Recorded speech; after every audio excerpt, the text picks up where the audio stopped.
ایڑا، اے اور الف، یہ تینوں ایک ہی الفاظ کے لیے استعمال ہوتے ہیں۔ ایڑا، اے اور الف۔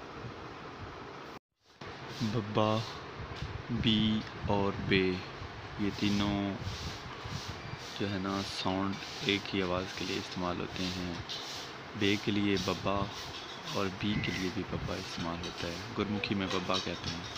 پے کے لیے گرمکھی میں پپا اور اردو میں پے اور انگلش میں پی استعمال ہوتا ہے۔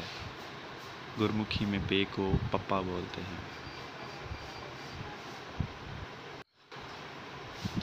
تتا، تتا جو ہے گرمکھی میں تے اور تی کی آواز کو بولنے کے لیے استعمال ہوتا ہے۔ تتا، جس طرح ہم تین لکھتے ہیں اس طرح یہ لکھا جاتا ہے۔ گرمکھی کا یہ اکشر ہے ٹینکا۔ ٹینکا ٹی اور ٹے کے لیے استعمال ہوتا ہے۔ ٹینکا، اس کو لکھیں اور پریکٹس کریں۔ ٹینکا ٹی کے لیے اور ٹے کے لیے استعمال ہوتا ہے۔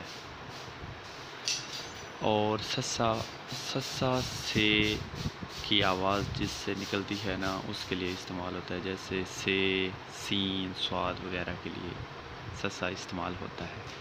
گرمکھی کا یہ اکشر